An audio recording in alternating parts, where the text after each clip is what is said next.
Hello my friends and welcome to Warhammer 40k Rogue Trader. I picked up this game recently and I've been enjoying it a lot, but something I didn't know because I hadn't been following the press for this game before playing it, is that it has a pretty detailed space combat minigame.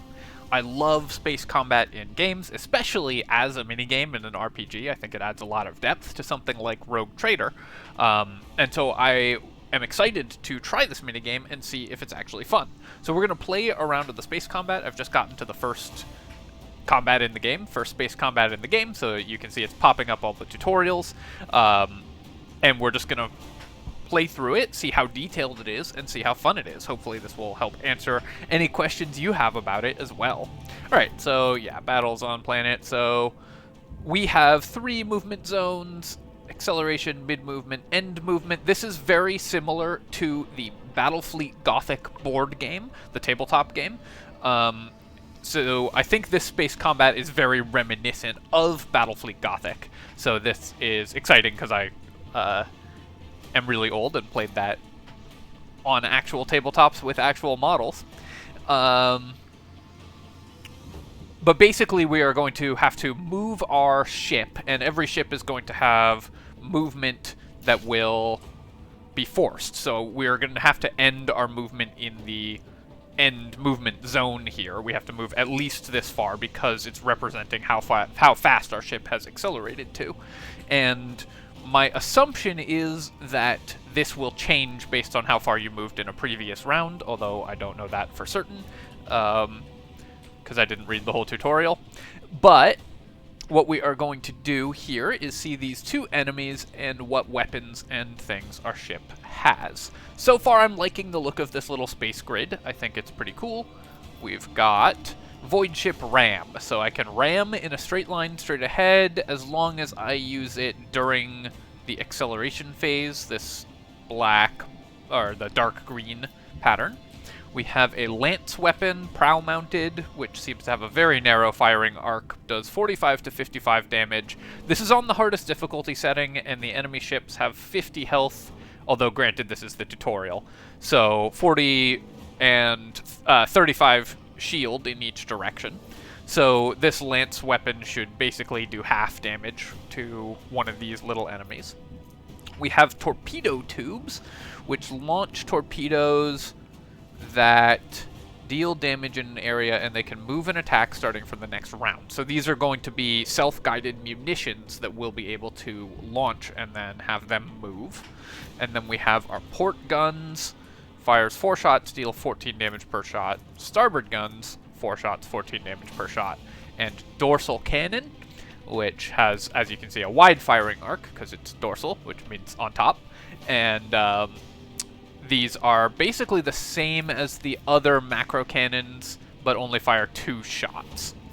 Alright, so in order to maximize our damage, we're going to want to make at least 1 broadside attack if we can manage it. It looks like what I can do here is I can move...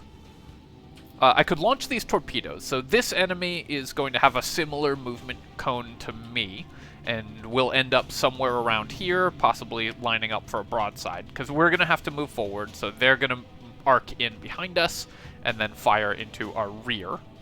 And then this one is going to have to move past us, so either way we're going to be taking a broadside from an enemy, I believe. I think it's probably safer to allow this one to survive and attack this one, because this one's going to have to maybe overshoot our movement, and we'll end up getting too far behind us to actually bring a full broadside against us. At least that's my theory. Looks like we want to launch our torpedoes where they will meet the enemy next round, because I can place them anywhere like this, and then they'll gain their own movement speed. So if I launch my torpedoes this direction, when this enemy moves, the torpedoes will be there to meet them. So I think I will fire my torpedoes before moving. Hopefully this doesn't end my turn or anything like that. Alright, yeah, so we've got torpedoes in this cone. This means that the enemies, yeah, torpedoes now enter the priority order. They can attack them. This means that the enemy will have to fly next to the torpedoes, so they could try to angle in behind them, but if they turn to the left here, we're going to be past them and they won't be able to shoot us, is the idea. So if they try to swing in behind me to get a broadside into the rear of my ship, the torpedoes are going to hit them. Then, if I move to here, does that bring us in range of our... Okay, yeah, so we can do turns like so. So I can fire the lance, and that will hit. I also actually can maybe fire both starboard and port cannons. Yeah, it looks like I will be able to. So we're going to fire the lance at this destroyer by moving in between the enemies here. So they took some damage, but it mostly got reflected by their shields. Enemy shields recover each round. Flagship has shields, but the flagship has shields. Ship will take damage. Yeah. Flagship's damage shields do not recover at the start of the next turn. Okay, so the shield rules work differently for us. Restarting the shields, which I guess is an ability I have, reduces combat efficiency for next round, but gives us additional shields next round. So this means we will lose speed and firing range next turn, but we'll also regain all of our shield hit points at the beginning of next turn. It also looks like we can fire our cannons while moving, so this means that maybe my plan of moving past this guy to prevent him from shooting me is not correct, but I think we can still make do here. So let's fire our cannons at the front.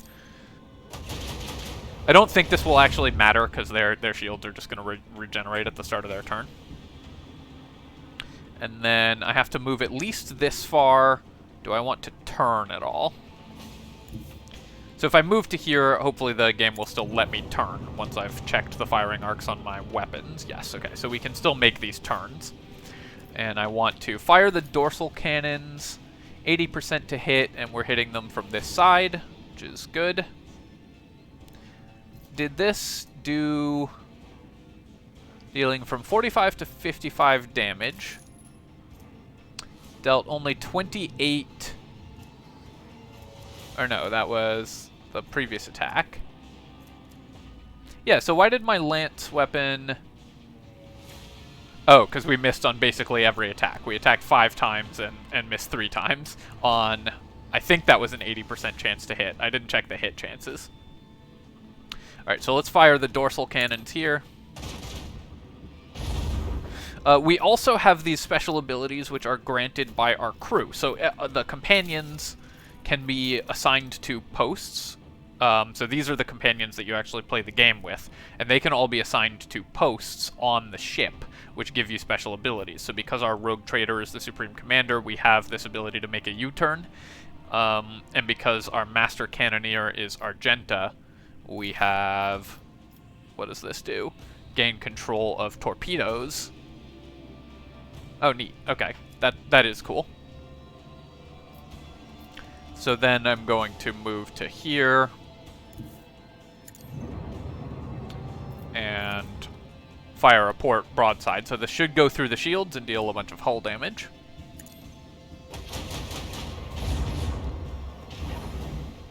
Nice. So we got them.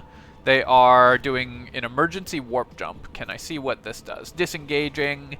Void ship tries to disengage from combat and powers up its warp engines. Alright, so hopefully that means they won't be shooting us. Also looks like they have only dorsal mounted weapons, so they aren't making broadsides. They can probably fire in any arc.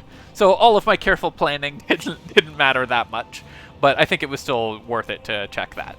I think I'm also going to hit the restart shields, because I think we're going to take some damage this round, and just getting back to full shields at the beginning of my next turn seems pretty good. So let's just test that out.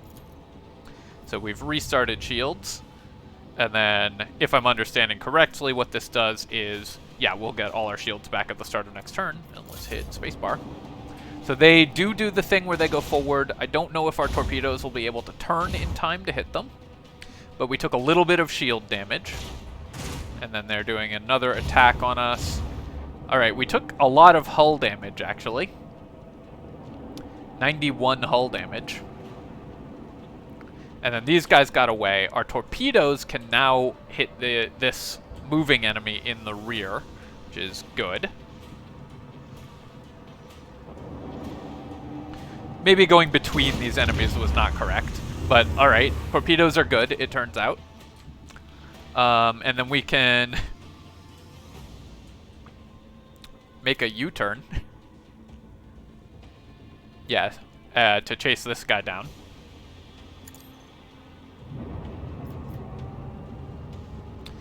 And then maybe we can chase down the destroyer. I don't know if our ship is fast enough to chase them down before they escape.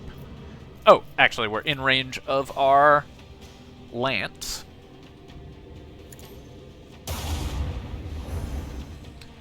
Not lethal, and they don't seem to have taken any engine damage or anything. Our cannons aren't in range. Let's let them continue to accelerate away. But hopefully we can make it in range for another lance shot, so I'm basically just going to follow them as much as I can. And then once we're up here, see if we're in range for the lance shot. We are. We could also launch more torpedoes to chase them down, but there we go.